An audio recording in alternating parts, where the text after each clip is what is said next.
जय श्री राम कथा, ओ जय श्री राम कथा, जय श्री राम कथा। अखिल कोटि ब्रह्मांड नायक, जगत नियंता जगदाधार, निराकार निर्विकार निरीह निर्विकल्प, दशरथ नंदन कौसल्या आनंद वर्धन, श्रीयापते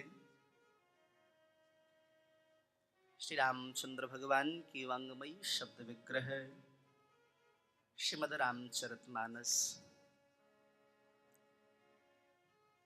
श्रीमद् रामचरितमानस की एक एक चौपाई भगवान राम के स्वरूप को बताती है। श्री राम कैसे थे, कैसे हैं। अध्यात्म को यदि नजदीक से देखना है तो महापुरुषों की वाणी का दर्शन करें। चूंकि महापुरुषों की जो वाणी है वो साधारण अवस्था में नहीं निकलती। आपका किसी के साथ वाक युद्ध हो जाए और उस अवस्था में यदि जो आप भला बुरा कहेंगे वह हृदय से निकली हुई बात होगी, लगेगा कि हाँ सत्य है यार। लेकिन अभिनय की बात आए उस समय यदि मुख से निकले तो अंदर से बात नहीं। बच्चा समझ जाता है माँ कब हमें आवेश में आके डांट रही है और कब अभिनय कर रही है डांटने का, उसे पता चल जाता है। तो जो महापुरुष होते ना, भगवत प्राप्त महापुरुष महाराज, वो जब डूब जाते हैं, अध्यात्म के उस पराकाष्ठा पर पहुंचते हैं, तब उनके मुख से निकलता है मौसम कौन कुटिल खल कहानी। तो श्रीमद् रामचरितमानस पूज्य बाबा तुलसीदास जी महाराज के अत्यंत कृपा से उनके जीवन में जो उन्होंने भगवत भजन किया, जो अभ्यर्थना की, जो पूजन किया, जो वंदना की, उसके फलस्वरूप आज हमें यह दिव्य चरितमानस प्राप्त हुई है, जिसके माध्यम से हम अपने परिवार में, अपने समाज में, अपने राष्ट्र में राम राज्य की कल्पना करते हैं। आइए राम कथा में प्रवेश करें। उससे पूर्व 2 मिनट तक भगवान नामोच्चारण करें, मन और वाणी को पवित्र करें, क्योंकि इस कलिकाल में भगवान नाम ही आश्रय है। श्रीमद् भागवत जी के 12वें स्कंद के 13वें अध्याय में के 26वें श्लोक में वेदव्यास जी महाराज ने कह दिया, पूरी भागवत कह डाली परीक्षित को। तो अंत में कहा, गुरु जी कुछ तो सार बताओ। तो श्री वेदव्यास जी महाराज ने कहा परीक्षित से, बेटा नाम संकीर्तनम यस्य सर्व पाप प्रणाशनम प्रणामो दुख समनः तं नमामि। गुरु नानक देव जी ने कहा, गुरु ग्रंथ साहब में बोले नाम की क्या महिमा है। बोले जब ही नाम मुख में धर्यो भयो पाप को नाश।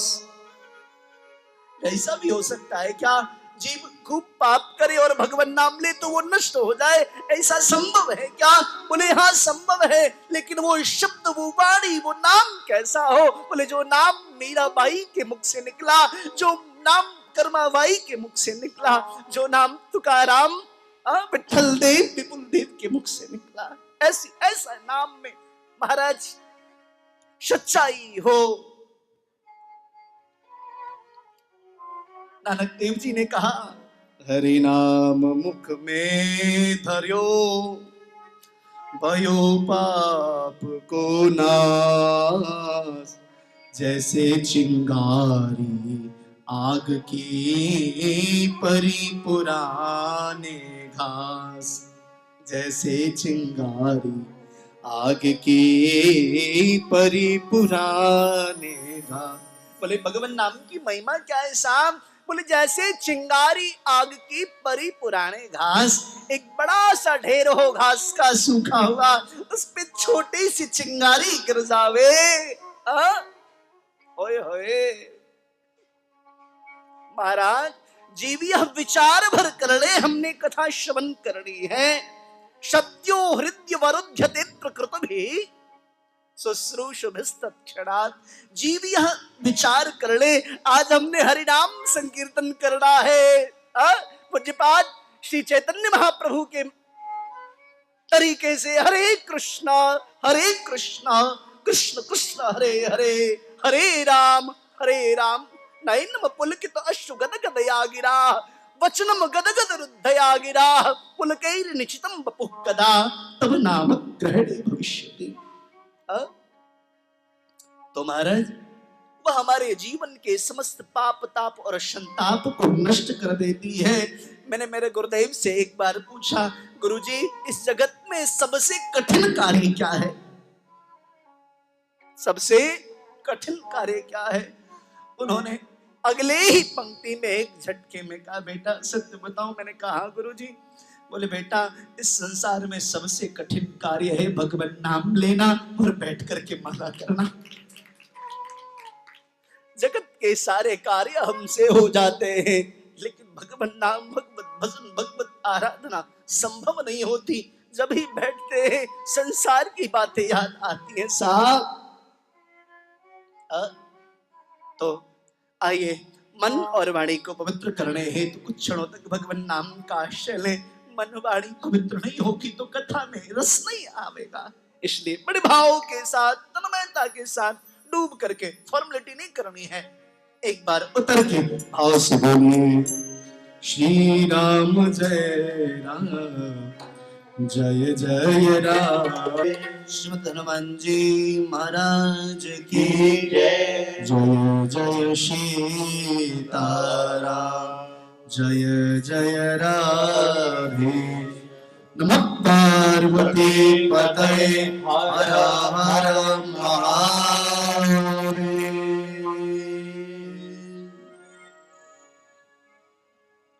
वर्णानामर्थसंहारां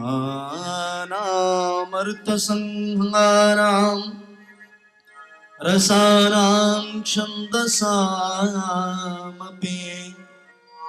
मंगलानां च कर्तारौ वन्दे वाणी विनायको।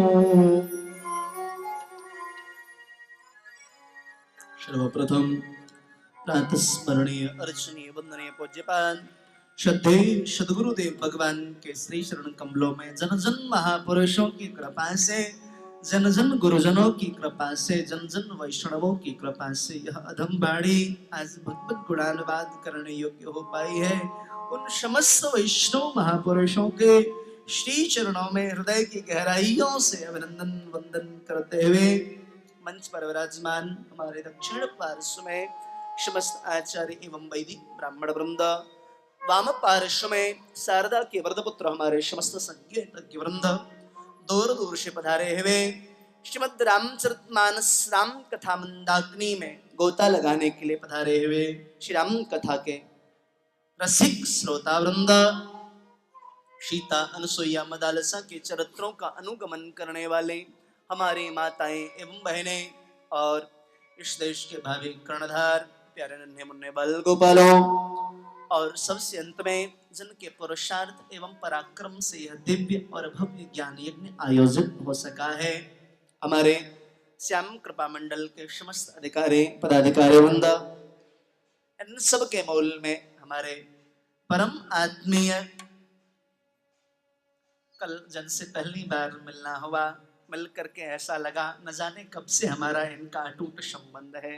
हमारे परम स्नेही जिन्होंने श्याम जगत ही नहीं अपितु सनातन को पुनः स्थापित करने में अपनी अग्रणी भूमिका निभाई इस मालदह ग्राम में, मालदह शहर में, हमारे आत्मीय गुरुतुल्य श्री राधे श्याम शर्मा जी और उनके हमारे समस्त जो भी सहयोगी वृंद हैं, हमारे राम रतन बाबू अग्रवाल जी, सत्यनारायण अग्रवाल जी, शंकर लाल केजरीवाल जी, पवन डोकानिया जी, श्री भगवती जी, श्री दिलीप अग्रवाल जी, अरुण मुशोदी जी, श्री मनोज अग्रवाल जी, मनीष पहेड़िया जी और नरोत्तम अग्रवाल जी, श्री सीताराम गोयनका जी, नरसिंह अग्रवाल जी, जो भी श्याम कृपा मंडल के वरिष्ठ पदाधिकारी हैं, उन सबों के हृदय में विराजमान दास के परमाराध्य देव श्री राधा माधव के श्री शरण कमलों में कोटि से नमन वंदन करते हुए व्यासपीठ पर बैठ करके परमात्मा से उन सबों के लिए यह कामना करते हुए, हे नाथ, श्याम कृपा मंडल की आपके चरणारविंद में जो श्रद्धा है, जो भक्ति है, जो विश्वास है, उसमें उत्तरोत्तर वृद्धि हो, ऐसी कामना करते हुए आज द्वितीय दिवस की यात्रा को प्रारंभ करते हैं। प्यार से बोलिए जय श्री राम।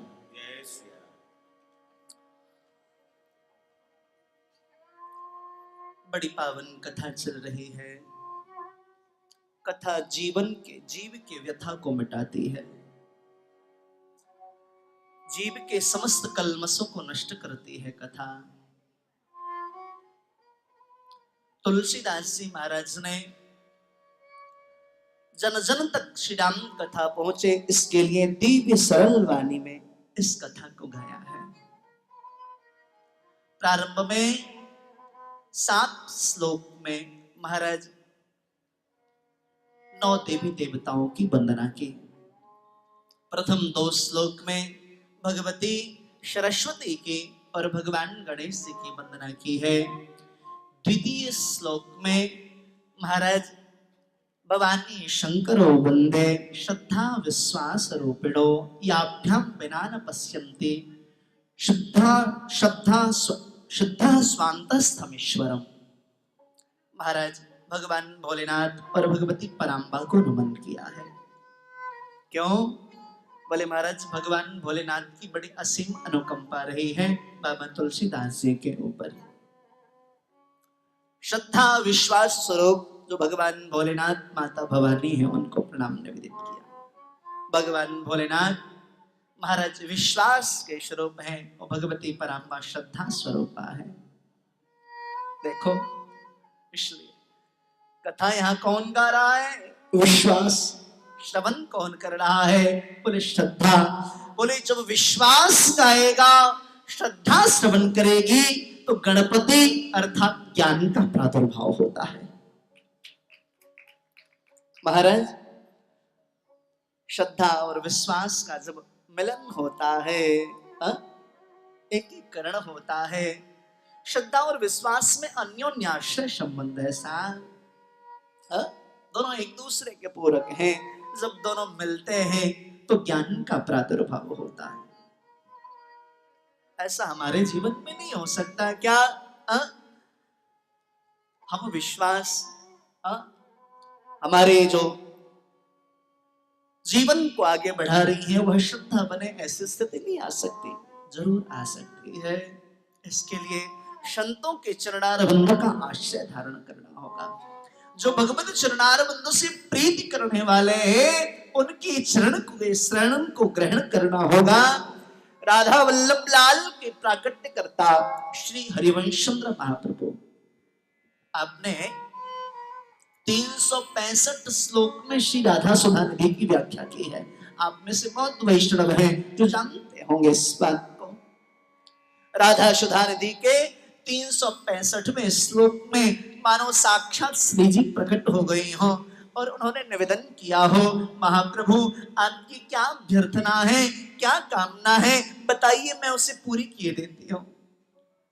पूज्यपाद हरिवंशचंद्र महाप्रभु ने कहा, स्वामिनी लाडली प्रयासों, यदि कुछ प्रदान करना चाहती हैं आप तो इतना ही दे दो। यत्र यत्र मम जन्म कर्म भेद नारके तो परमे पतिथवा शिराधिकारति निकुंज मंडली तत्र हृदय में विराजताम्। हे प्यारे, हे स्वामिनी, हे लाडले, जब जब जहां जिस योनि में भी मेरा जन्म हो, इतनी कृपा करना जिन्होंने आपके चरण का आश्रय धारण किया हुआ है, उस परिवार में मेरा जन्म हो, बस इतनी कामना है आपसे।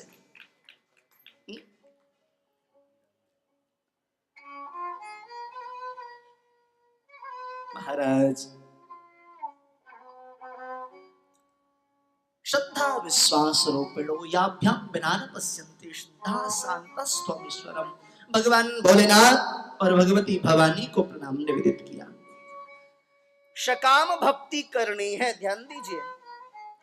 अगर जगत में कुछ सुख समृद्धि की कामना है, यश कीर्ति की कामना है, तो भोलेनाथ का आश्रय धारण करें, क्योंकि भोलेनाथ जो है ना बहुत जल्दी सुन लेते हैं। क्योंकि नाम ही है उनका भोले। क्या बोलते हैं उनको जी? भोले बाबा।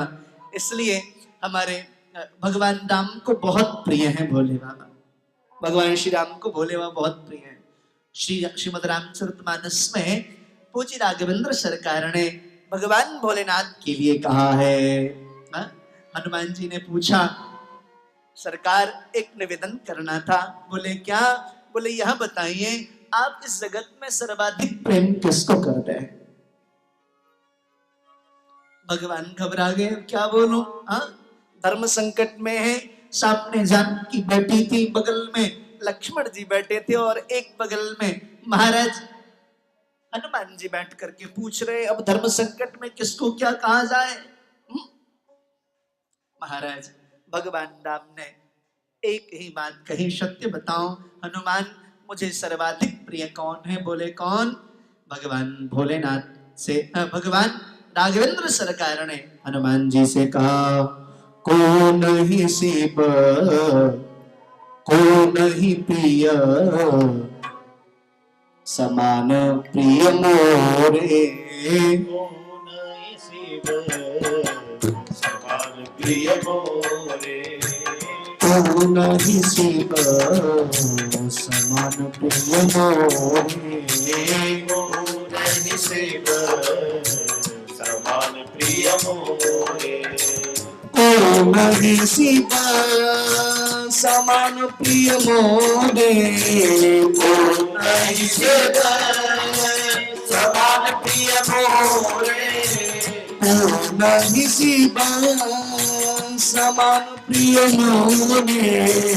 को नहीं शिव समान प्रिय मोरे। हरहु सुदेव अनुग्रह तोरे। करहु सुदेव अनुग्रह तोरे।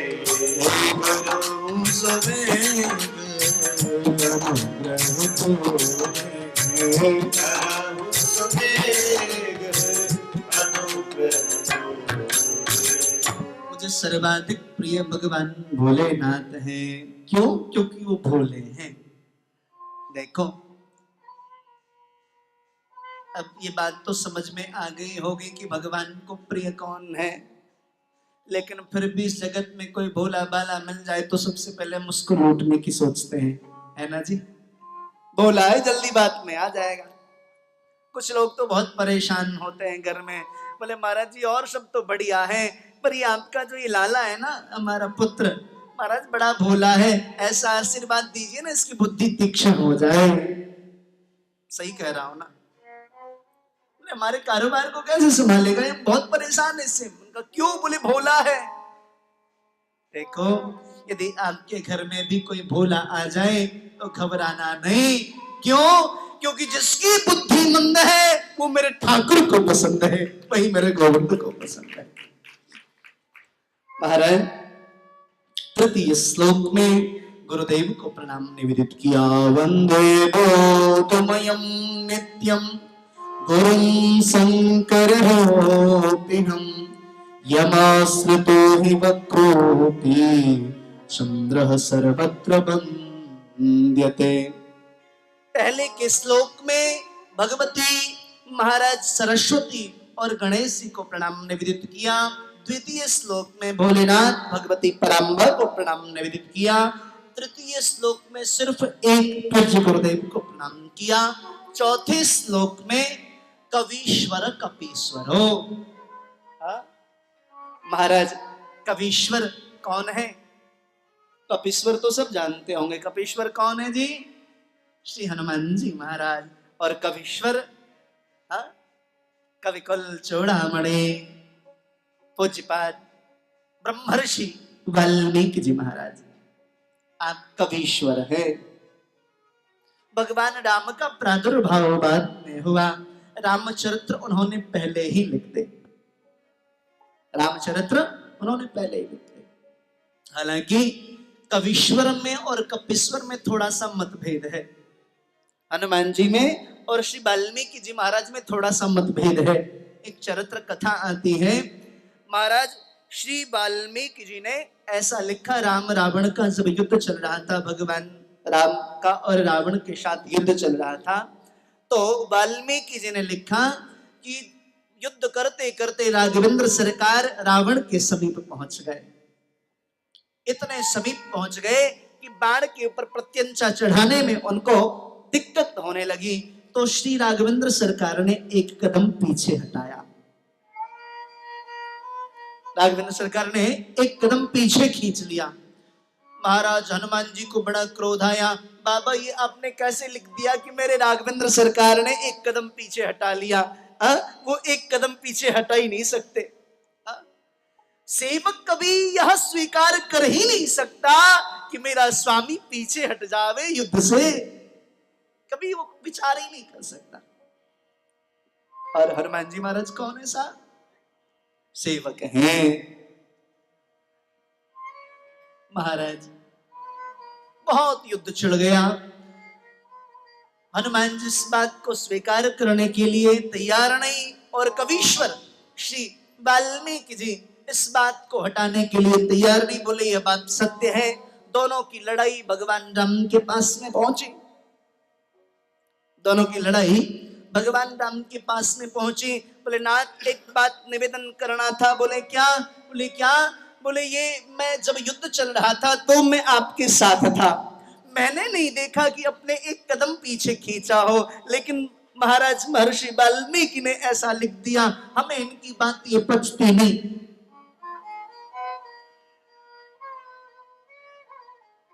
भगवान राम ने कहा भैया हनुमान जी ये दोनों ही बातें सत्य हैं, आप जो कह रहे हो यह भी भावनात्मक दृष्टि से सत्य है, और जो यह कह रहे हैं यह सत्यात्मक दृष्टि से सत्य है। बोले महाराज ये कैसे पॉसिबल हो सकता है? एक घटना एक साथ घट जाए, दो घटना एक साथ घटे, ये सत्य नहीं हो सकता। या तो मेरी बात सत्य होगी अथवा श्री वाल्मीकि जी की सत्य होगी। भगवान राम उलझ गए, क्या किया जाए? भक्तों की लड़ाई, कवीश्वर कपीश्वर। भगवान राम को बाद में बताना पड़ा, भैया आप भक्त हो तो भक्त की दृष्टि से देखते हो, और वो जो है संत हैं उन्होंने सत्यता को लिखा है, इसलिए उनकी बात को सत्य है। अपने वाक चातुर्यता से भगवान राम ने उस लड़ाई को शांत करवाया। तो श्री तुलसीदास जी महाराज ने कहा हमें क्या लेना देना है, हमें तो दोनों ही प्रिय हैं, कपीश्वर कपीश्वरो। महाराज सीताराम गुणग्राम पुण्यारण्य विहारिणो वंदे विशुद्ध विज्ञानो कवीश्वर कपीश्वरो।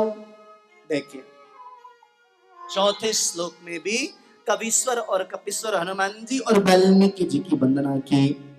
पांचवें श्लोक में उद्भवस्थित संहार कारणिम क्लेशहारिणीं सर्वश्रेयस्करीं सीतां नतोहं राम वल्लभाम्। महाराज भगवान राम जी को और भगवती जानकी जी को प्रणाम निवेदित किया। यहाँ एक प्रश्न उठता है मन में, आज ही अध्ययन कर रहा था तो भाव मन में जगा। प्रथम श्लोक में दो की वंदना की, द्वितीय श्लोक में दो की वंदना की, तृतीय में एक, फिर चतुर्थ में 2 और पंचम में 2, क्या कारण है? हा? ध्यान दीजिएगा, 2 और 2 4, लास्ट में 2 और 2 4, बीच में 1, वंदे बोधमयम नित्यम, कितने हो गए जी? 9। मानो जगत को संदेश देना चाहते हो, भैया नवमी तिथि मधु मास पुनीता, नवमी तिथि मधु मास पुनीता, नवमी तिथि मधु मास पुनीता, नवमी तिथि मधु मास पुनीता, नवमी तिथि मधु मास पुनीता, नवमी तिथि मधु मास पुनीता, शुक्ल पक्ष अभिजित हरि प्रीता, शुक्ल पक्ष अभिजित हरि प्रीता, शुक्ल पक्ष अभिजित हरि प्रीता, शुक्ल पक्ष अभिजित हरि प्रीता। महाराज मानो संकेत करना चाह रहे हो बाबा तुलसीदास जी महाराज, भैया आपको अंदर प्रवेश करने की आवश्यकता नहीं है, थोड़ा गहराई में जाओ, हम यही बताए देते हैं कि राम का आगमन कब, कहां और कैसे हुआ। 9, पहला भाव देखिए, 9 अपने आप में पूर्णांक है। मेरी दृष्टि में 2 पूर्णांक, एक तो 9 और एक 0। 9 अंक जो है अपने आप में पूर्ण है। आप 9 का पहाड़ा पढ़िए, 9 9 दूनी 18, 8 1 9, 9 3 27, 7 2 9, आप कुछ भी कर लीजिए, लास्ट में 9 ही निकलेगा, 9 पूर्णांक है। इसलिए नवरात्रि जो है हमारे सनातन धर्म के लिए बहुत ही महत्वपूर्ण पर्व है। यदि हमारी बुद्धि सुसुप्तावस्था में चली गई हो, परिवार में अशांति आ रही हो, व्यापार न चल रहा हो, तो महाराज आप नवाह पारायण कराएं अथवा नवरात्र का आश्रय धारण करें, आपके जीवन में दिव्यता आएगी, अशांति समाप्त हो जाएगी। क्यों? क्योंकि यह नवाह पारायण जो है वो जीव को पूर्णता प्रदान करती है, और जब जीव को पूर्णता प्राप्त हो गई तो महाराज अपूर्णता, जहां कष्ट कहां होता है? जहां अपूर्णता होती है। दुख कहां होती, पीड़ा कहां होती है? जहां अपूर्णता होती है। और महाराज जब पूर्णता आ जाए तब तो कल्याण ही है ना।